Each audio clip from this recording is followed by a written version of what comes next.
Yazerski, mannequin, one and only Miles Low. What's going on, y'all? The Do Better Network, where if you knew better, you do better. So who better to make you better? A better you, of course, you know that, man. Look, different show today. Really didn't feel like doing a sit-down interview. I feel like we need to, check in with each other. If we're a real community, if we're a real network, if we really are, building this family relationship here, I think it's important that we check in and, have a cipher with one another and, just make sure we all align and we on the same page. We got the same North Star. We're all elevating in the right way. And for that conversation, I brought a good brother in. Good Philly brother, fly yes, Eagles fly. Yes, sir. Look, my man, Leefy the Reparationist. The name self-explanatory. I can give you whatever description I want of him. But every time I run into this brother, is a very solid individual, very independently minded brother. You know what I'm saying? He's not influenced by anybody, and I think somebody would be a great candidate to sit down and chop and get game from, as well as learn from as well, man. So go ahead and introduce yourself, God. For sure, man. I appreciate you for having me come through building. Like I said, these ciphers is important for the community so they can really understand the concepts and the information that we've been putting out there for the past 6, 7, 8, 9, 10 years at this point. Mm-hmm. But yeah, man, born and raised in Philly, traveled throughout the states, try to put in work, just benefiting and really uplifting the people. I got the term the reparationist back in 2020, added it to my name Khalif, nickname Leaf, so Leaf the Reparationist, Khalif the Reparationist, depending on where we going. And I just been advocating for Black Americans' rights and our economic sovereignty. But in the same time, you gotta have these different dialogues and conversations with the people so that you can catch people up on what's going on in everyday lives of Black people. Okay. What's which part of you is the most important part that defines you? I would say the most important part that defines me is the service. So like I've committed a life to service, and the service is how can I benefit my people to the highest level while also being a follower of God? Because without being a follower of God, I'm not gonna be able to actually practice the will that he put out there for me. So like, for example, in Islam, you say, you submit to the will of Allah. All right, cool. You have people who do not submit to the will of Allah or the will of God. And what happens is they're confused. They're like, why is my life in shambles? Why are these things not working out? Because you're submitting to the will of whoever, maybe the devil or just maybe random things. So my path has always been, let me submit to the will of Allah because he's the director in this movie of my life. And my life is basically based on service to help advance my people out of being a forgotten people to a uprising. And how far have you gotten in that journey? In that journey, to be honest, man, I just turned 29 last week and I'm looking at it. Happy belated, man. Thank you, man. I appreciate it. But I've been looking at it and I said, man, I could have went to go work for like one of these like white consulting companies like 5, 6 years ago and made like $100,000 each year, maybe 150, 200 probably at this point, right? I probably would have had way more money going into being 29 if I had took that route. But by me taking this route, I've seen the works in not only my community that I live in, not only amongst my friends and family, because I can give you an example. 2019, folks weren't really celebrating Juneteenth like that. It wasn't a thing. And I had an elder, he was teaching me this stuff for years at that point. And I was putting my family on it, I was putting my friends on it, we made an organization about it. The community started to come around and supported the Juneteenth efforts, and that led to feeding the community, cleaning the community, all types of different things. So that bridge, you asked me the question was, have I seen the works that I put out there? Like, have I basically seen it grow? And I've seen it grow, but I've also seen people take on the works amongst themselves, which is the real, not challenge or struggle, but that's the real work. To get people to do more work, because the reward for good work is more work. Right. It ain't just, let me do some good work and then, nah. I'm gonna do some work, you're gonna do some work, we all gonna do some work because we gotta benefit the people. So I believe that over the past 6 to 7 years, I've been able to influence and inspire others to do more work for the betterment of the community. Okay. So what's the most important thing for us to be doing then?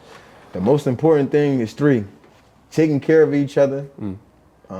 You gotta have love for one another. So you gotta take care of your community. Okay. Second thing is focusing on our economics. So wait, so time it. Okay. Let's stay there then. So 3 things. First thing is loving one another. Yes. How do we get to a point where we start loving one another? Everybody ain't gonna love each other in the community. Okay. Do we even know what love is? I hope folks, mom, pop, maybe they baby mom, girlfriend, baby dad, but I don't know. You hoping that these people even know what love is? You trying to get them to love each other? I've been hoping, but you know, sometimes what they say, you gotta go find God, because God gonna show you the love. So some of these people need to go to the church. Some of these people need to go to the mosque. Some of these people need to go and tap in with the Hebrew Israelites or do some E5 with the Pan-Africans. So I don't know, but they gotta tap into that, because without the love part, we don't have nothing. The economics. What'd you learn about love, by the way? Like where? Just in regards to love, man. Like how to love people. Where'd you get that foundation, that idea that you're using right now to? It's a term, man. It was a term that they used to say back in the day. It is a biblical quote as well, but how they would say it is like, want for your brother what you want for yourself. It's like you want for your brother, your sister, for whoever, what you want for yourself. Treat my brother, I treat myself, yeah. Now, if I'm saying that I could have went to go work for them devils and made 150K and 100K and all of that fresh out, out of school and all that. Right. I would have not been loving my people because I'm not doing the work for my people. So I see my love for my people is me doing the work for the people. That's my foundation of love. Everybody gonna have their own different foundations of how they show love and how love is, but my foundation of love is the service that I'm doing for the people. Okay. But that first one, if you don't have that love for the community, then your community ain't nothing. Right. And we see that. We see that. We go to different cities, we see that. We go to different areas, we see that. Second thing is economics. Without economics, you cannot run an efficient community. And when I say economics, right, like right now, we're at a studio. Shout out On The Track Productions, by the way, where we are filming this lovely episode. Continue, by the way. You see what I'm saying? Now, there's a brother who owned a joint, right? He got his whole shebang situated. He got his whole thing situated. Now, you are a customer of the brother who owns the business. So what are you doing? You're circulating the black dollar, right? That's a minor thing, but when we start talking about economics, if I'm gonna have my festival in my neighborhood, I'm gonna rent tables from the black lady who got tables. I'm gonna get the game truck from the game truck guy, $1,000. I'm going, what else? Popcorn, cotton candy. We're gonna go to the black guy who got that. And then what happens is we're gonna have 400 people come in the neighborhood, in the community and elsewhere, and they're gonna spend their black owned dollars. Right. So it's about figuring out ways to circulate the black dollar in non-traditional ways. We don't have as many corner stores or supermarkets or grocery markets and gas stations like we once had. So now we have to figure out how to do it in a non-traditional sense to even get back to that regular traditional sense. Is that everybody's individual responsibility to figure out economics? The economics ain't easy to understand. Nah, that's why I'm glad that you said that, because the third part is our political part. Okay. Now, the people that do politics in the community, is our job to figure out the economics for the rest of us. Because I don't expect the entrepreneur to even be focused on being quote unquote pro-black. I don't expect the entrepreneur to be focused on advancing the community. And I don't expect the entrepreneur to be even focused on politics. Right. But it's the job of said servant leader or politician, right? We just talk about that. The politicians are the public servants of the community. Yeah. But they're really not. They're, they are what they are. But the servant leader, or the person that does the politics in the community, they have to be the ones that are handling and working, coinciding with the economics. Economic development is something that states, cities, and the federal government put a lot of money into. Now, just a quick gem. Economic development in communities happen based on community development corporations getting what they call block grants from the government. This is all foreign to like just the average Negro. Like, folks don't know about this type of stuff. If you have a CDC, you can go apply and get the $20 million block grant. What do you do with the $20 million? Okay, we want to have CDC is Community Development Corporation. Okay, that's a corporation that's based in the community that focuses on expanding different businesses creating new businesses, or even what you might have these particular areas. What do y'all say this area is? This be like downtown area. Downtown, but like fashion district. Fashion district. Okay. Flower district. So the fashion district is an important area, if you will. Mm-hmm. There's a CDC that runs this area, quote unquote. And that CDC, they can go out and get different funds with all of the different businesses in this area, because this is a corridor, a business corridor. Like, it's money that's coming in. So if it's money that's coming in, that means that they're paying taxes. The state know that they're going to get their money back. So why wouldn't we get a CDC $20 million to further economic develop whatever they got going on? Because we know we're going to get that right back. Right. But none of that happens without the political influence of the servant leaders. You see, everything is a connection, but where we kind of skew off is we're not fully aware. And I always use the Malcolm X quote, man. He said it best. We're not politically mature. So like he was saying in his speech one time, he was like, until we become politically mature, we'll be cool. But I'm paraphrasing. So being as though we're not politically mature, we don't know how the economics run in America. And being as though we don't know how the economics run in America, because I'm going from 3-2 to 1. We're not politically mature. The economics in America, we don't understand it because our politics is horrible. So it goes back to the first thing with the love. We don't got no love for shit because niggas is worried about money all the time. Damn, I'm broke. I gotta figure out how I'm gonna get this bread. Yeah. Damn, my baby mom, she got me on child support. You trying to figure out all of these different things because our economics not on point. Right. So you don't have love for one another. But your economics not on point because the politicians that they have in our community and even some of the servant leaders and community activists are bought and paid for. So it's a trickle down effect that's bothering the large delegation of the people. So these are, to conclude the whole concept, but what I'm saying is more so like, you have to do each step in order to advance the people. So that's my life mission. That's why I serve the community, because I got to complete those things. But in order for me to complete them, I need people with me. Right. So, but then I feel, because that's very great breakdown. I meant that, and I mean for this episode and this show to really be targeted towards that lower tier of us that don't have the education sitting on their brain all the time like that, because they are caught up in whatever the matrix loop is at the time, or the timeline is saying they should be doing.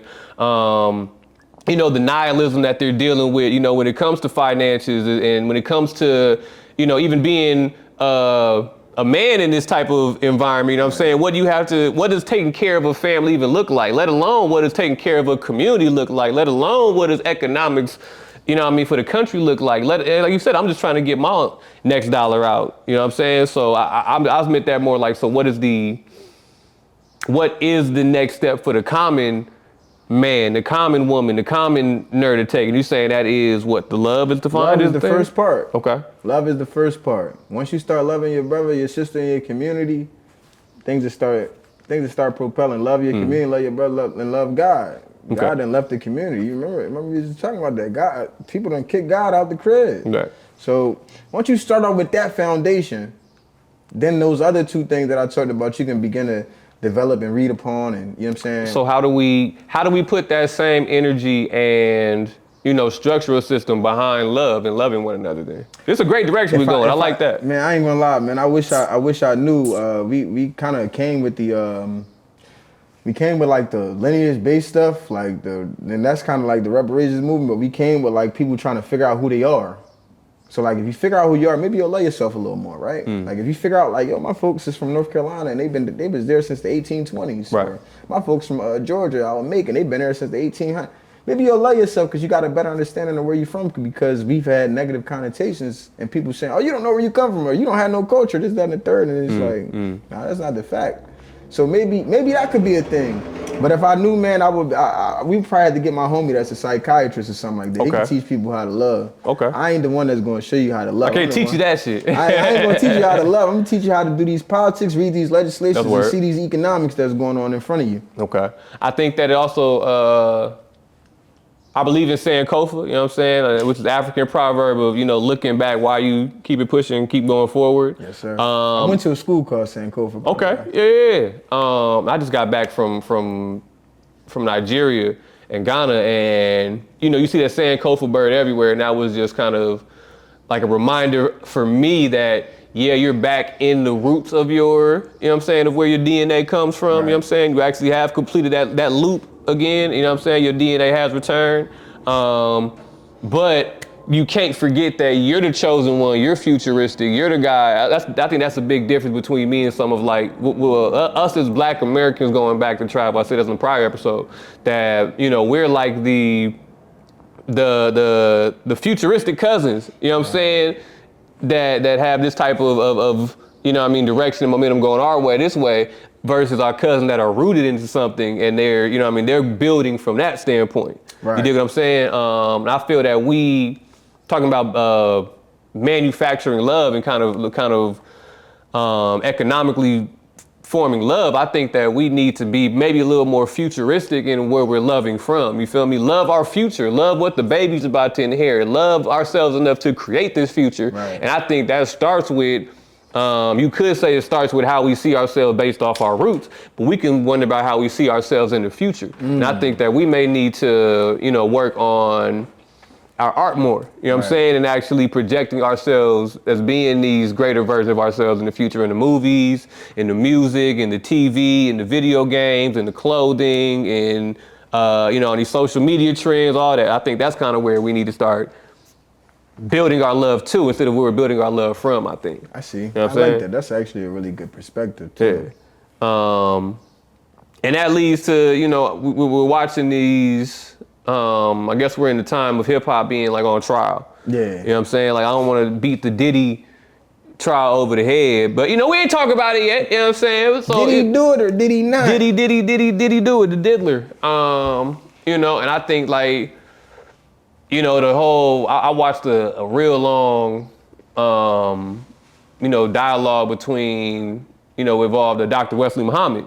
Okay. And he was giving like the whole psyop takeover of hip hop, you know what I'm saying? From the Russell Simmons era to, him being able to cut off Chuck D and them and Rick Rubin with the, bitches with attitudes like era or whatever. But it all stems back to it saying that this whole bling bling era, this Diddy, this money, cars, hoes, you know what I'm saying? Fuck bitches, get money type of situation is where it kind of took a toll from. And I think that even though we're talking about the acts that go on during these types of situations and, the Diddy situation, we don't talk about the morals that we need to go ahead and readdress. Right. And remove and take back the culture that's ours and, start rebuilding that and feeding that and growing that and loving that. You know what I'm saying? We don't have to love hip hop just because of the past that it been in. We can love hip hop because we know the vehicle it is,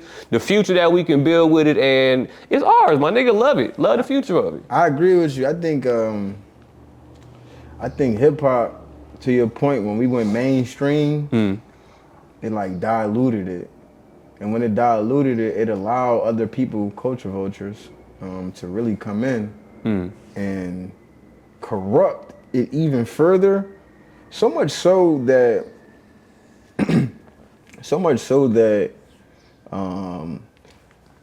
the actual music is not even the main thing in hip hop anymore. So that's where the mainstreaming of hip hop is like confused me a little bit because it's not a black art anymore, you know what I'm saying? Like it's not, the main consumer of it isn't even black anymore. So why would they even cook it up with you in mind, knowing that you're not even the person they're trying to sell it to? And they've made like what do you call it? A pivot. Their pivot is forget the music. You want to fall in love with these personalities of the hip hop ilk. And we was just talking about this again, like some of these streamers, right? Like you look at them, right, and they're not hip hop, but hip hop is going to them. And when that's happening, these people have large followings. So just take the slang. I'm a teacher, and you got kids saying words like Brodusky, like what the one boy be saying. I don't even know his name. The Musky boy. Then Kashanat, he'll be saying stuff, or Shark. Who that? I think that's the J Cinco boy. And then you got, what's the other joint?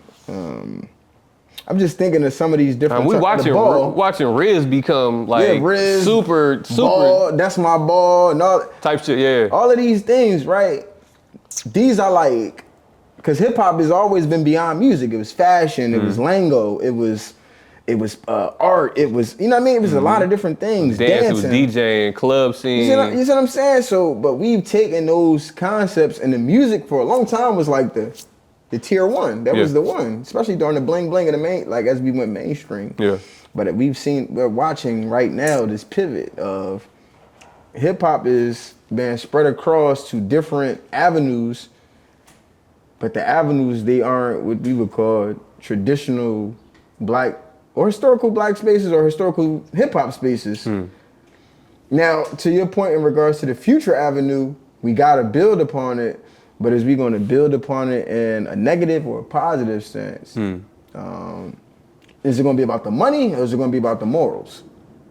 So that's kind of where we looking at the state of hip hop right now. It's on trial and it's losing because the two hottest rappers in hip hop, I don't agree with this, but people probably say Travis Scott and Playboy Cardi.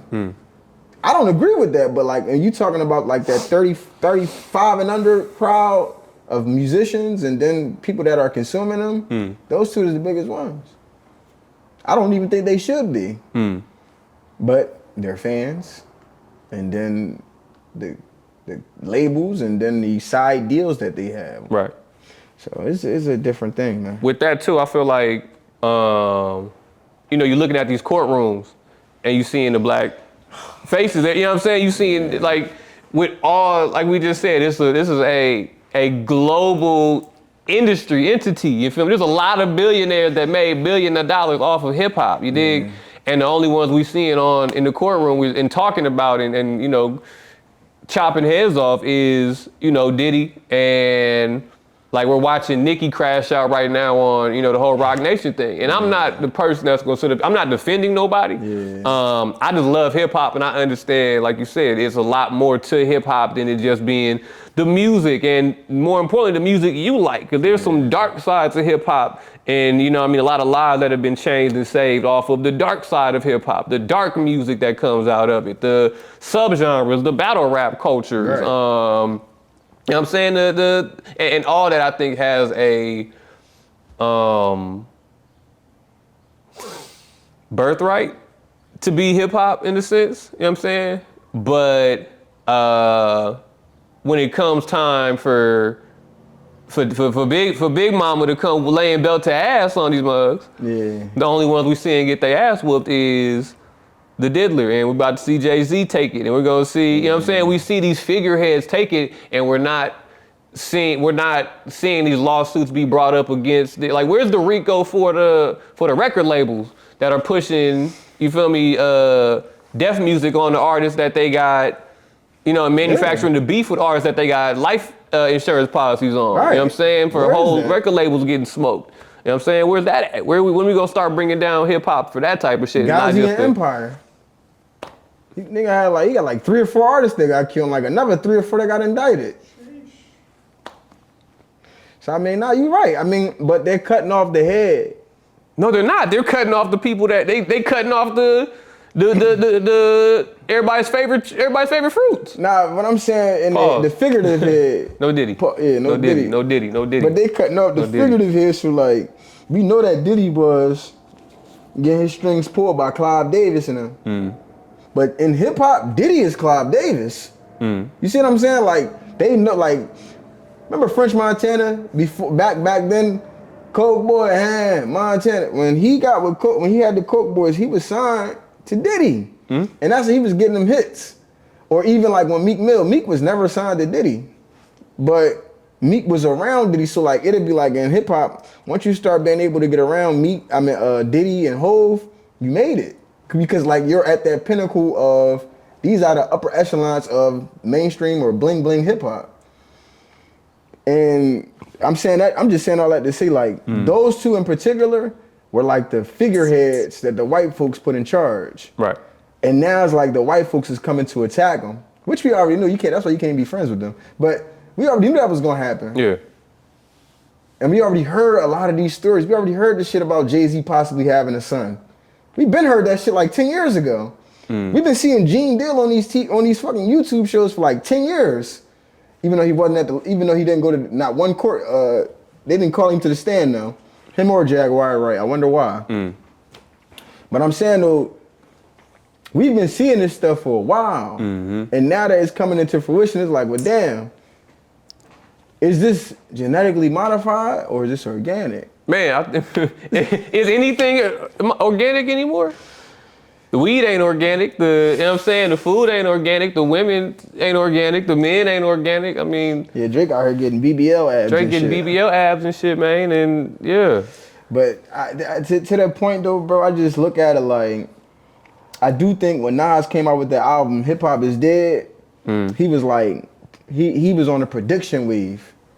He was like at that time, he seen that it wasn't about lyrics and certain things no more. It was just more so about who had the money invested in this stuff from the corporations and the companies, and then what was like something quick and simple that people like. When he was saying hip hop was dead, he wasn't saying it at that time. He was saying it for the future tense. Because that's what we're looking at right now. Hip hop is dead. Fucking streamers is bigger than rappers now. Right. So we're gonna touch on streamers next, but do you have any faith in that mainstream, you know what I mean, conscious soul of hip hop being able to be rebirthed or realize? Sometimes we're talking about unalive so much. Can we realive it? Can it be revitalized? Or we're looking at a Kendrick kind of, I guess, being the, you know what I mean, the top dog right now, I guess. But he you also wild card, though. He a wild card because he's still, you know what I mean, under that, he's been around, he's under them type of guidelines. But he like Led Zeppelin or Aerosmith, like he like legend status, so like it's a little different for him. I think kind of like maybe more like a Prince though, you know what I'm saying? Like, but same thing, I got you. But even from, who was it? Who just dropped? Clips. You know what I'm saying? We watching the OGs, even though they played the industry game for so long, this is their first, I guess, independent release. They still working with Pharrell, who's, you know what I'm saying? We could sit and make a whole podcast about Pharrell's influence and vampirism of the industry. But even like their wave of bringing the bars back, you know what I mean? And actually being that type of beacon for the older cats. We talking about Andre, who just said, who's gonna listen to what I gotta say? Under 3,000. Nobody wanna hear me rap about colonoscopies and shit. I'll take an album, Dre. I'll take an album. Yeah, I would too. What I mean? You think it's still talking coke rap and it's fire, even though that's a, you know what I mean, a dark past of hip hop, but it's fire. What are you saying? It's a niche. It's a niche, like for sure. the people like, you're not gonna hear like no 25-year-old saying, yo, that new Clips album crazy. Niggas that's listening to Clips albums is like me and you and like older heads. Like we on the younger side of it, but there's two parts of it. There's like Kendrick said, let the party out. There's the party over there. They can still have the party and bullshit. You know what I mean? But that never mean, I don't think there ever was a time when the real shit ever died. I think the real shit might have been. It never died. It's just now, like, like just take Drake for example, bro. Drake still making elevator music. Yeah. And people think that this is good bars. Like, me and you know that shit ain't good bars. Like, this some cool music. Drake got some cool shit though. He got some cool shit. Yeah, maybe not as recent, but I'm saying like, the kids today, they'll be like, yo, they'll say, this Drake bar was nice. And I'm like, let me hear it. I'm like, this Drake bar was nice. This shit was mid. Like, I know some Drake, we know some Drake bars from 2015, 16, 17. Right, I got you. So the essence of hip hop at the mainstream level is not even about bars like that. Kendrick is different because he's an icon already. If Cole dropped an album, he already an icon. Remember, they was the big three. Why do you think Big Sean ain't dropped nothing in a minute? And if he do drop, his only core fans are like, he dropped last year. I'm a Big Sean fan. He dropped last year. What are you saying? What are you saying, man? Shout out. You gotta be in that niche though to really. I got you. To really follow suit. Like if Cole drop, I'm going to tune in. I'm gonna listen to it and be like, all right, this shit cool, but is it better than Born Sinners? Isn't that for the betterment though? I think instead of trying to like, I always talk to my people all the time. Like, do you think we the smartest like form of humanity that we've ever had. I don't think so. I think that there's a lot of, even though we may be already hardwired for a lot of this shit, there's still a lot of degeneration that we devolved from in a lot of spaces, you know what I mean, as we went, I guess, global on a bunch of fronts, technology. But I think that, you know, what's wrong with being just not a local celebrity, but I mean a celebrity or the voice for a certain demographic or for a certain niche, as you say, for your community. Find that community, find that tribe, and that's who you're the actual voice for. Instead of trying to be the voice for everybody, because that's gonna mean you got forced on people that aren't even meant to sit up here and hear your shit anyway. I like that perspective, bro. I'm not gonna lie, I do like that perspective 1,000%. I'm just looking at it like, okay, who the best quarterback in the NFL? This is off topic, but it's gonna bring it back. Jalen Hurts, nigga. What are we talking about? The MVP, Hurts, right? man. Easy call. Name, what right? you saying? But everybody's gonna just everybody probably be like Pat Mahomes, right? Okay. All right, so cool. Pat Mahomes is the best quarterback in the league. He's the mainstream. So now you can see the mainstream best quarterback in the league. Let me see how he played. Damn, he really is the best. He doing side throws. I'm saying like sports, there's like an actual, like a tangible. So music for hip hop heads, we like, all right, who should be the best rapper? Because before the mainstreamness of rap, and even after it to a certain extent, the best rapper in hip hop was always the best rapper. Right. Like, it was like, oh, that nigga got the best bars. Like, when Wayne had his time, he was the best. Ye had his time, he was the best. 50 came through burning everything down. He was, you know what I mean, Hove. And then Nas, when he dropped. And then There's a competitive part of hip hop, though. You see what I'm saying? Yeah. So now that element is like kind of at the top. Okay. Playboy, Travis, Drake, Tyler. I don't even know who else. Like these people would be considered a niche back then. These would be like backpack or like a niche or like weird rap, if you will. Niggas would still they would still have their bases that people would listen to, but they would never be considered the best rappers on a mainstream situation since we've been mainstream. Right. And my thing is, you want to put out your best product to be mainstream. I think Jalen Hurts is the best quarterback in the NFL. But do I think he's the best?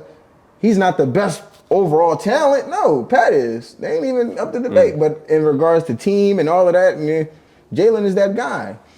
And it's the same thing with music or hip hop rather. For me, it's like I want that guy to be that guy. Like Kendrick is that guy. So it's good that he's getting the Grammys and he's X, Y, and Z. But who up after him now? So to bring that back, we got real deep on that hip hop bag. But to bring that back into, like we're talking about, like, man, you good? Like, I was.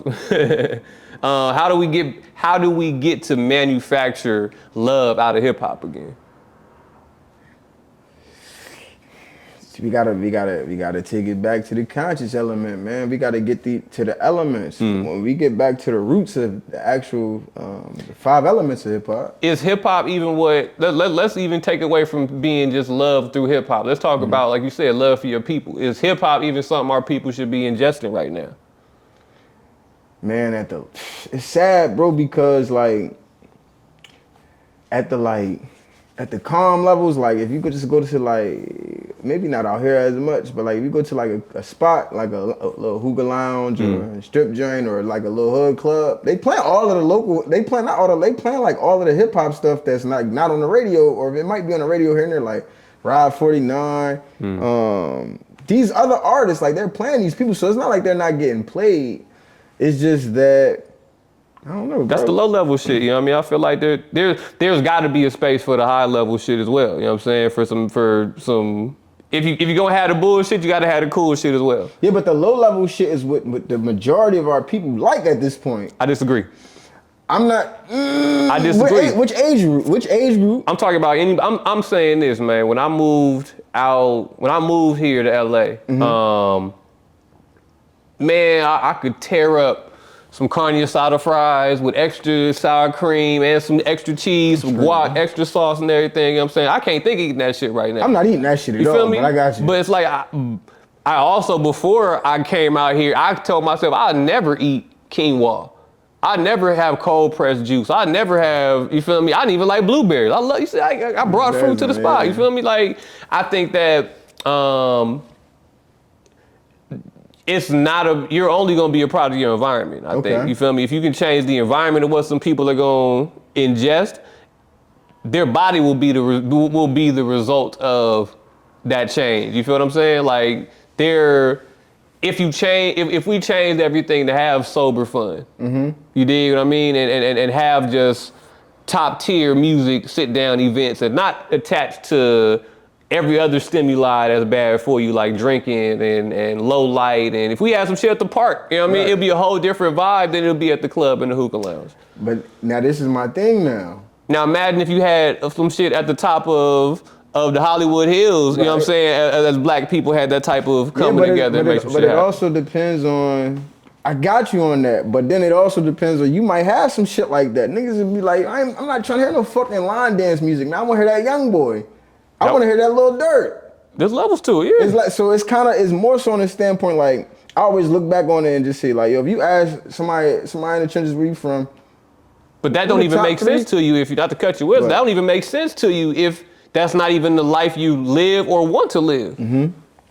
But the hip hop that folks is consuming it's never been the high level shit. It's always been the underground shit, and then we've made it mainstream.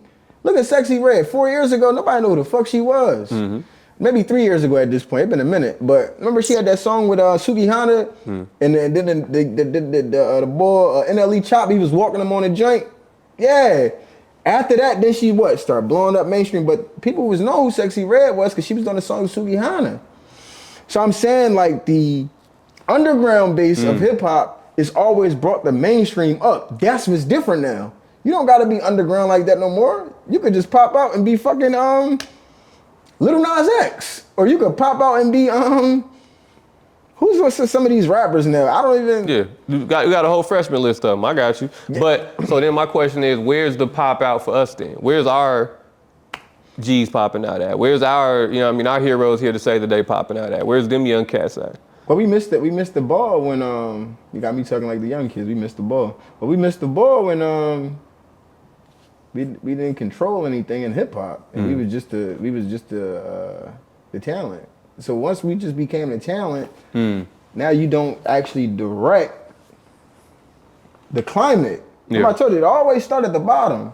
Hove was Hove before he was Hove, but they only knew he was Hove. Then when the world knew he was Hove, like, nah, he been that nigga. Yeah. It ain't like that no more. Meek Mill, for example, I remember Meek Mill from when he had them nappy ass braids on YouTube, and then seeing him with Rick Ross. You like, damn, this nigga really made it. That's like, you don't see that no more. Like, and if you do see it, you be like, that motherfucker might be an industry plant. That's the new term. That's like, that motherfucker might be an industry plant. Look at Lizzo. Lizzo, a performing artist, and people don't know this, but Lizzo worked in the industry for years before she popped off. But nobody know that. They just think that she an industry plant. So it just go back to me, like, at the underground level in hip hop, that's not the main consumer as far as like mass money, but they're the main consumers in regards to bringing people up. And then from that avenue, we've lost that. Some of these people are jumping out, but I don't see it as much. I'm old. I'm getting older too, so I don't keep up with as much of the music. But shit, even on the radio, you might only hear Rob 49, bro. I only know what the hell he and then the other joint. I refuse to listen to his mixtape or album because that shit probably weak. Right. So what does that leave? Where does that leave the future? Where does that leave the kids then? You know what I mean? Because like as an artist, I refuse to be the generation that just leaves and says, okay, well, it's over, guys. You know what I mean? Just pack it up. We're gonna pack all this shit up and just, you know, walk away from it. You know, now there's no future in this for you guys. I refuse to believe there's no future in it for you guys, for them, even though they have a million other ways to, you know, express themselves now, of course. You know what I mean? The path to being an author is so much easier. Path to being a business owner is easier. Path to being, you know, I mean, the streaming thing is a big thing for the kids now.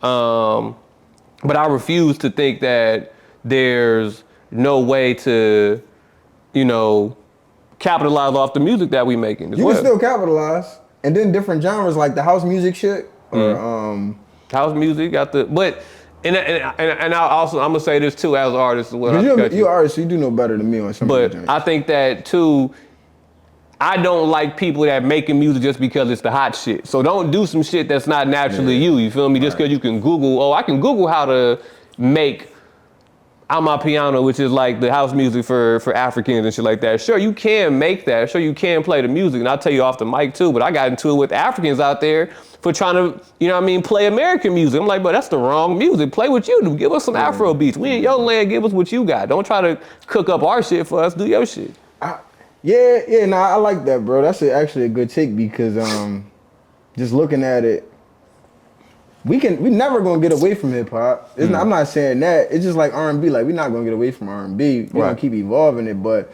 I also think it is gonna be like a new music genre, or even like what Beyonce tried to do, or what she did with the country music. You know, black people created country music originally, and then white people took it over.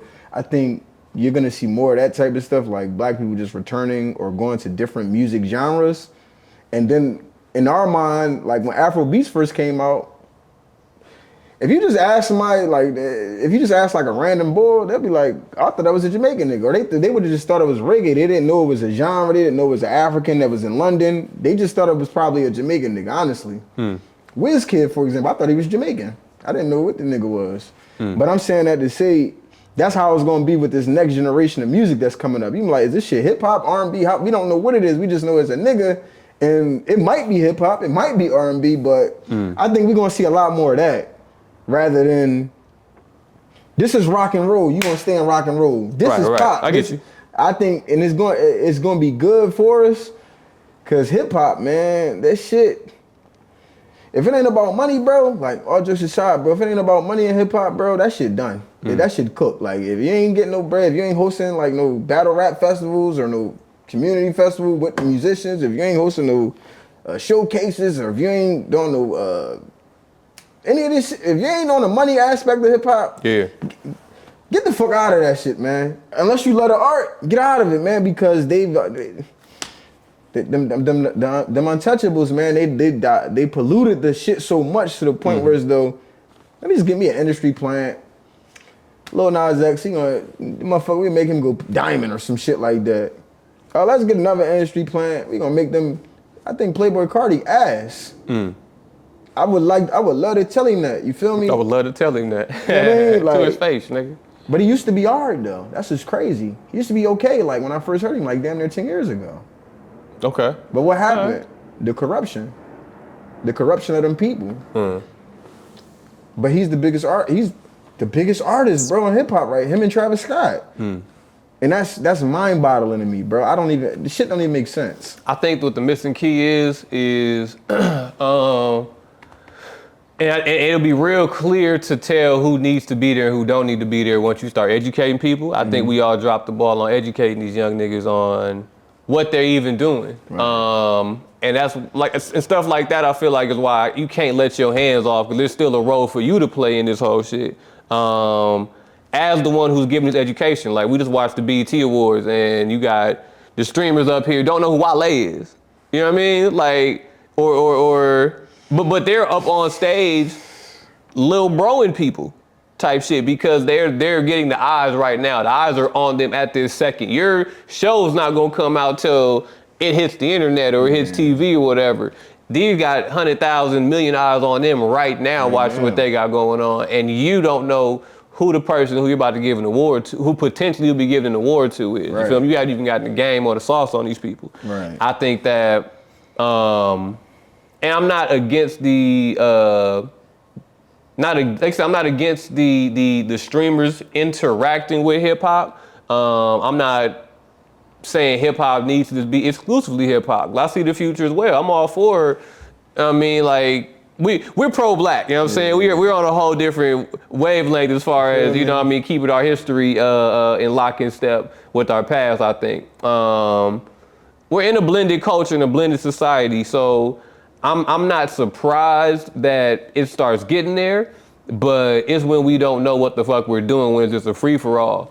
And we're letting these other things, like these streamers, be the new face and voice of what we got going, you know what I'm saying? And I feel like, you know, there's gotta be some type of way for the kids to for the kids to protect themselves, for us as the consumers to protect ourselves from stuff we don't even know about, from people who have no idea what is going on, telling us what's going on. And we sit up here and believe it because that's now the new news, is these streamers and shit like that. Yeah, Kai Cenat did an album review, I think it was somebody, and niggas was like, what the fuck is Kai Cenat doing the album? Like, this nigga, what is his music credentialing to even give a review? But not only that, the album, I think it was a Drake or a Kendrick joint. It was somebody, and I'm like, this nigga gave all bad takes, but you know, you got a mic nowadays. Look, you put these mics and cameras in front of niggas now, then they got a voice. But that goes back to that other element of hip hop, that fifth element, which is the conscious.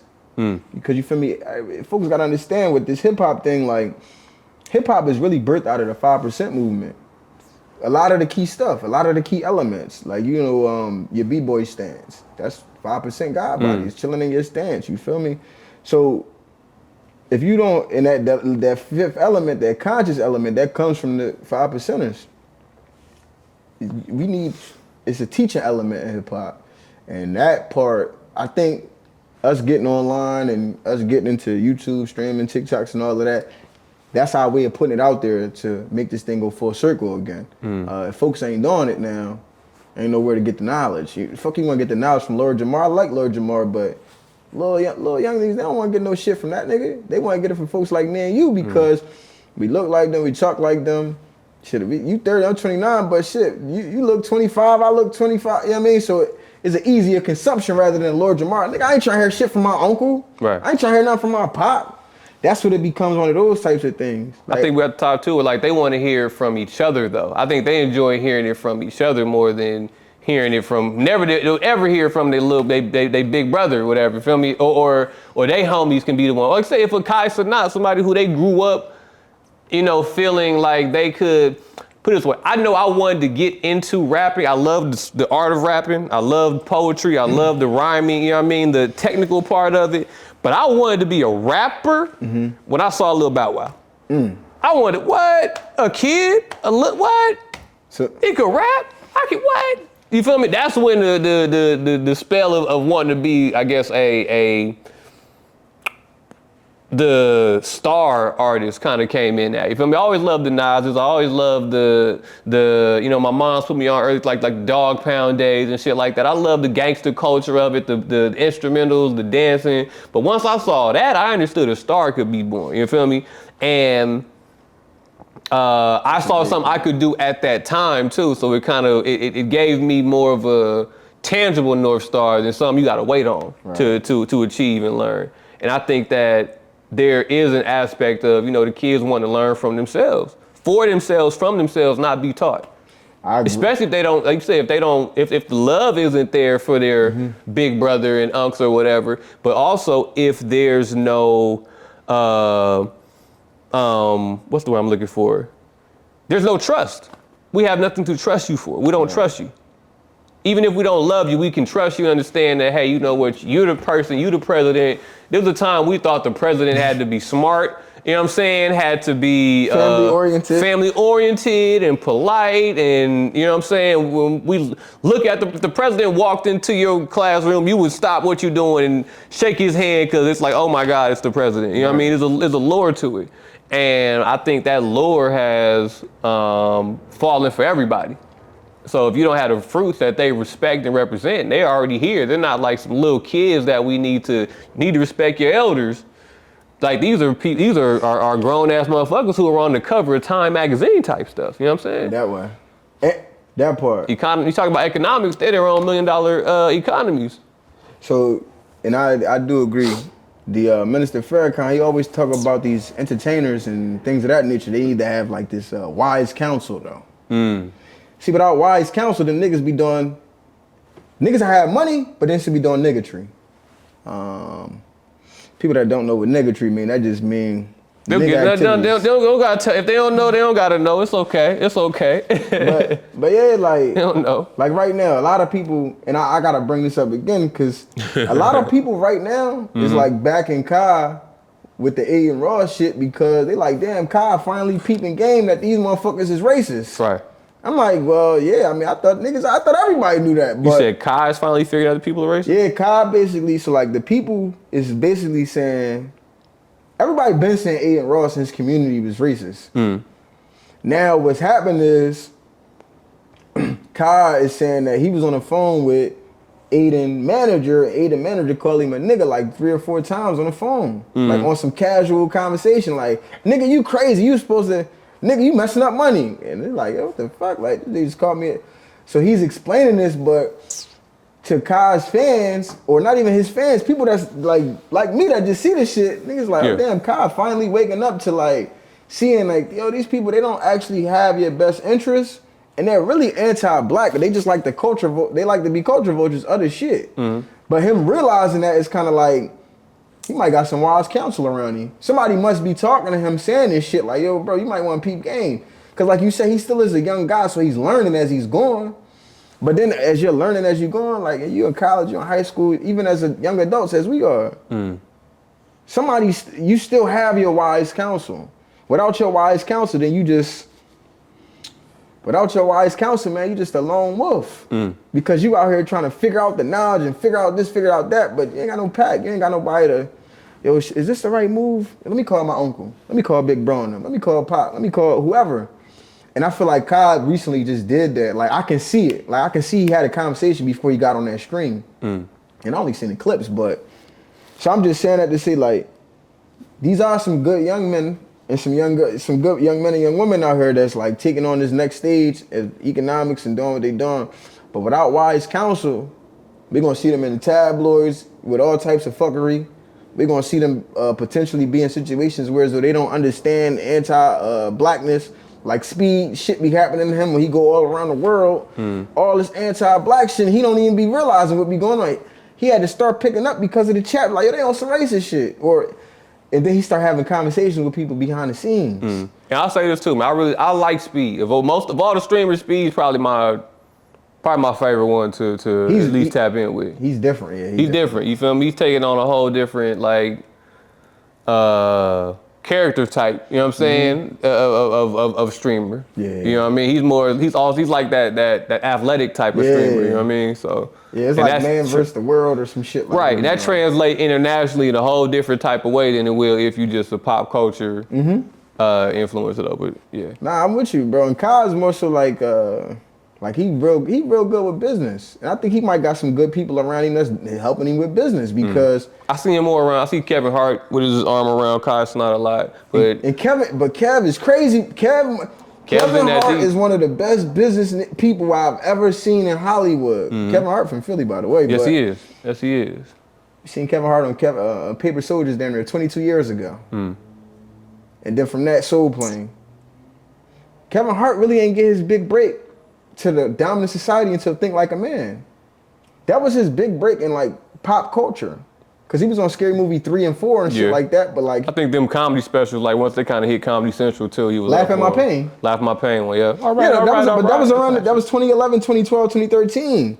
Then you start seeing him doing all of these fucking big movies with The Rock and then this person and that person in the comedy joints.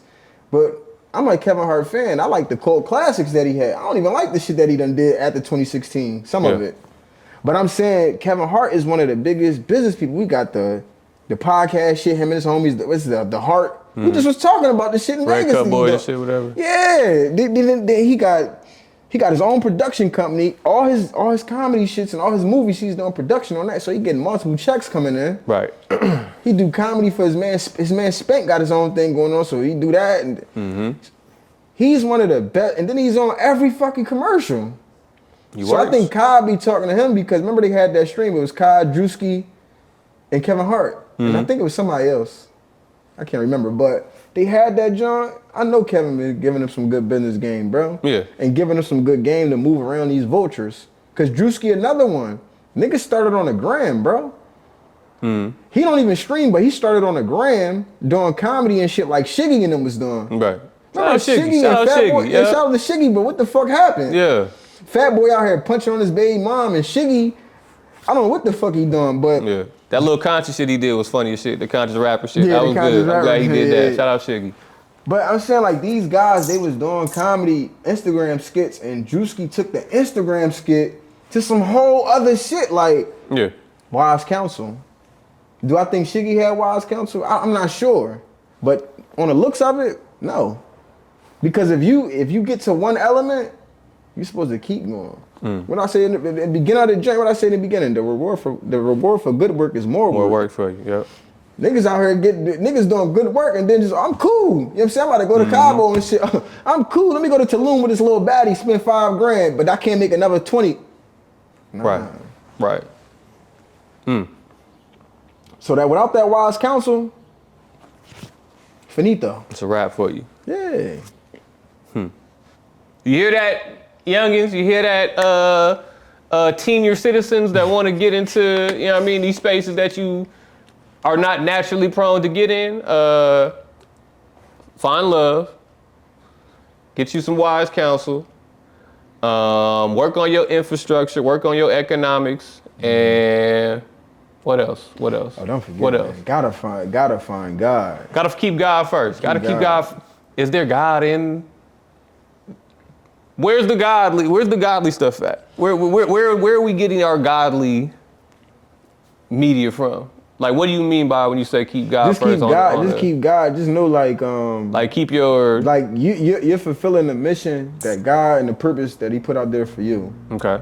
You're not, and like my mom always said, like, you're doing the work of God by completing His will.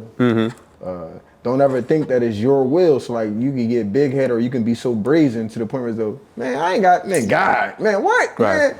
I did this on my own. I'm self-made. Yeah, but give thanks. Right. You feel me? Because when you don't give thanks, you don't give honor, you don't give praise, then everything will be snatched. Okay, right there. We're coming up on the end time. That's how I want to end it too. So let's talk about. We talked a lot about, surviving these industries, surviving these systems in a sense. I don't even like to survive, but you know what I mean. But like navigating and moving through these type of systems, and these type of traps that are laid out for you. Let's talk about ways to keep your spiritually aligned, keep your body aligned, keep your community aligned. Like, what are some practices? How do you keep yourself centered through all this shit? You know what I mean? There's a lot coming at us from the news to the social media to the music to the food to the women to the men to the you know what I mean, to some pressure that need to be on you, to the times we living in. Right. There's a whole lot going on. You dig? Like, how do you keep yourself centered? What is your center? What's your practices? What's your secret? I guess, I mean, really, bro, just stand on my plane, like, and not forgetting where I come from or not forgetting those beginning upbringings. Like, I can always remember, like, I don't care how successful I get or how successful it might appear I am. I'm always going to remember me being at the crib, mom, Dukes, brother, sister, you feel me? Step up, we growing up in this crib, we having these different type of environments that might not be the best, they might not be the worst, but we got through it. So don't forget who you are. Don't forget who you is. And then always at the same time, never forget your community and where you come from. Because if you start to you can't start doing that. But those two things, that keep me grounded. And always prayer too, bro. But okay. Like those three things, they really keep me grounded. Like I be out in different states and stuff by myself. And I'll be like, they'll be like, oh, we want you to do this. Or we want you to do that. What's my conscience saying? Because everything, every offer, I don't take. See what I'm saying? Because that offer might not be good for my morals. So just stay grounded in your morals and remember where you come from and think about those times and places where you didn't have much or you had very little, but y'all still made a way. Because you can get the riches. You can start making $200,000 a year and then be brazen and, you know what I'm saying, not remembering who you is. And now your whole life fucked up, and now you don't have God in your life because you got money. So you don't have God in your life because you got money. You don't have your family in your life because you got money. You don't have your morals and your principles because you got money. Fuck the money. I keep these other things because the money gonna come regardless. So that's how I stay grounded. I'm gonna get that bag regardless. I always tell niggas, I'm not about to be out here no broke advocating. I ain't about to be broke advocating for shit. But at the same time, I'm never gonna forget where I'm from, how I grew up, and where I'm going with this thing and keeping God first and all of that. Yeah. Okay. I was gonna ask you for 3, but you gave me 3 right there. Don't forget who you are, where you come from. Prayer, keeping God first. Where you going? What's the other one you And said? where you going? And know where you going. Know your damn destination. Know your destination, man. You know, we do that all the time. I was just watching Dr. Eric Thomas, E.T., the hip hop preacher, my man, E.T. Was watching this podcast just yesterday, and he was talking about at the gym in the morning. He was talking about put that damn GPS on and follow the GPS. But what we doing is we just driving around, hoping we just hit whatever location we think about at the moment. Right. And because we so used to instant gratification, we mad when we don't pull up at the spot we want to be at immediately. We ain't even put the destination in. Damn. And we ain't even, you know what I'm saying? Like, follow God, bro. If God's your destination, the GPS, put your direction and trust in that GPS gonna get you to where you gotta get to. So yes, know your damn destination. Indeed. I say calmness, you know what I mean? My middle name is Salim, meaning peace. And I think my pops and my moms did that on purpose because I'm super calm, bro. Like my energy is always up. That's what you hear is my energy. But I'm very slow moving emotionally and spiritually because I'm rooted in something. Right. In both fronts of them. So I always say, you know, finding some way to have that calmness to center yourself into that, you know, it's really having a understanding who you are. Right. I think. And a lot of us may not know who we are. We're looking to redefine ourselves. We're looking for somebody to define us, you know, outwardly instead of being who we are, and whatever the outward expression of that is how we gonna live our life. You feel me? I think all that for me comes from calmness. So I say finding that inner calmness and stillness in the midst of chaos, find stillness inside thee. I forgot what passage that was, but my mom, it's one of her favorite Bible quotes. I say discernment. That's my mom's favorite, spiritual discernment. Yeah, find your discernment, find a way to you know, even if you have no guidance and no counsel to you know, help you find the right steps. Have something in you that is your own, not even a thermometer, a thermostat to let you know, like, nah, this doesn't even feel like the temperature that I need to be at. So I'm gonna go ahead and go where the temperature is right for me. You know what I'm saying? So finding that own spiritual discernment so that way you don't fall for these tricks and fall for, there's some good game out here. There's a lot of good game out here. Good game. And you know, we don't read as much. We don't study as much stuff as we should. We don't eat right. We don't listen to the right stuff. We really program in a lot of ways. So your own spiritual discernment is going to lead you in the right way or the wrong way. I think especially coming up in these times. If you don't have spiritual discernment, you're in trouble. And I said the same thing. I was going to ask you for the last one was something that could be more practical. But you said prayer, and I wrote down prayer as well. I feel like prayer to whatever higher being that you pray to, and not just praying to yourself or to the money or to, you know, the universe. Like, give it actual something that you pray into, that you submit to, whatever that may be. And I think that's going to align everything as well. So definitely. Yeah, yes sir, yes sir. I'm a good 3. Yes sir, man. Likewise, brother, man. Before we wrap up, brother, any last words you want to tell the people, how to stay in touch with you, what you pushing, some last minute game to get it, folks, just holler at them. Man, you can check me out on Instagram, lucky__Leefy. And really, man, I'm a reparationist. I'm a diehard reparationist. I fight for the economic justice and sovereignty of our Black American people. And just teaching us, you know, the goal and the foundation is once us as Black Americans, we get our reparations, we can become an economic power and a political power to rebuild our community. Notice I say rebuild because we've had communities, but we've been losing communities over the past 50 to 60 years. In the movie Boys in the Hood, Furious Styles, he took them to the neighborhood and he was saying that there's something going on right now. It's called gentrification.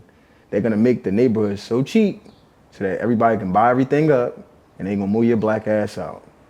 And that's what they doing. They've been doing that. But you know the problem is, we'll see it happening and we'll say, look, y'all, they taking the community. We'll say it, but won't do nothing. So if you see something that look wrong, then you need to be active and get active in doing something about it. We can be active about everything. We can be active members in gangs. We could be active members in destroying our community. We could be active in so much shit. But can we be active in rebuilding our community? That's my challenge that I have. I'm one of them pro-black niggas that's going to challenge anybody that's saying they pro-black. You pro-black? All right, cool. Let me challenge you on that. Let me see how you can uplift the community, because I'll help you if you really about it. That's my whole thing, man. Taking care of the community and rebuilding it. And in order for us to rebuild our community, we got to get our economic justice and sovereignty from these United States of America. Yes, sir. Yes, sir, man. I appreciate that, brother, man. Most definitely, appreciate your man. time Appreciate today, you, man. bro. Appreciate you joining the Do Better Network, man. I'm going to end it with one thing, too. I just want to say to everybody out there, be careful, okay? This AI shit is on y'all heads in a lot of different ways. It's cool to use. It's a good tool, but it's learning you. It's listening to you. It's watching you. And I'm not saying, we need to boycott it and stay away from it and be afraid of it and be fearful. No, fear God. Know you are a creation of God, right? But just know these tools are not just tools for you.